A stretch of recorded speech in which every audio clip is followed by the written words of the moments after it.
მოგესალმებით ნიკოლოზ კარტოსიას პოდკასტი. დღევანდელი თემაა ტოლერანტობის სიმბოლო. დავით აღმაშენებელი. მსოფლიო ისტორიაში ძნელად მოიძებნება პერიოდი, როდესაც ტოლერანტობა სახელმწიფოს მართვის ქვაკუთხედს წარმოადგენდა.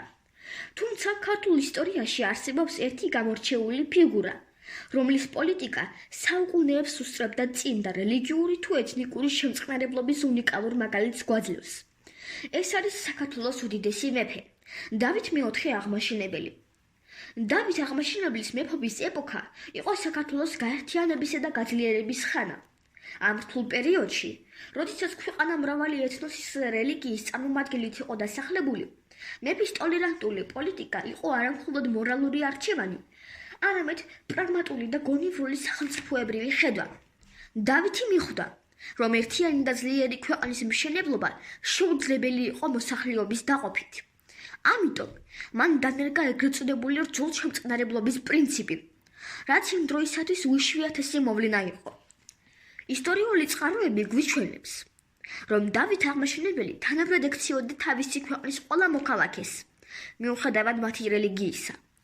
მას შეუნარჩუნებია თბილისელი მუსლიმებისთვის ყალის ინსტიტუტი, რაც იმას ნიშნავდა, რომ მათ საკუთარი შიდა სასამართლო ჰქონდათ და არ ექცეოდნენ ქრისტიანული კანონების ქვეშ. ეს არ იყო მხოლოდ პასიური შემწყნარებლობა, არამედ აქტიური პატივისცემა სხვა რწმენის მიმართ. არსებობს ცნობებიც კი, რომ დავითი პარასკევებით სწავლობდა მეჩეთს, რაც სიმბოლურად გამოხატავდა მის პატივისცემას მუსლიმი მოსახლეობის მიმართ. ტოლერანტობის კიდევ ერთი თვალსაჩინო მაგალითია ყივჩაღების ჩამოსახლება საქართველოში. დავითმა 40,000 ყივჩაღი მეომარი ჩამოასახლა, რაც უდიდესი სამხედრო ძალის შექმნას ემსახურებოდა. ამ აქტით მან არამხოლოდ გააძლიერა თავისი ლაშქარი, არამედ მოახერხა განსხვავებული ეთნოსის ინტეგრირება ქართულ საზოგადოებაში.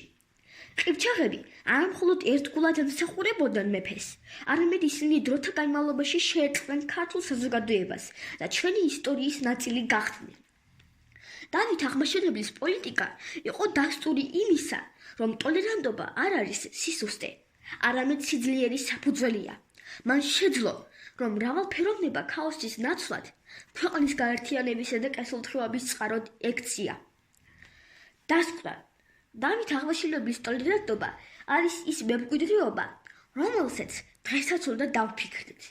ის გვასწავლის, რომ ჭეშმარიტი ლიდერი არის ის, ვინც ხალხს არ ყოფს რელიგიური და ეთნიკური ნიშნით, არამედ პატივს სცემს ყველას ინდივიდუალურობას და ქმნის ისეთ გარემოს, სადაც განსხვავებული აზრი და რწმენა ერთმანეთს არ უპირისპირდება. დავითის პოლიტიკა გვიჩვენებს, რომ სწორედ ასეთი მიდგომით შეიძლება შეიქმნას ძლიერი და ერთიანი სახელმწიფო.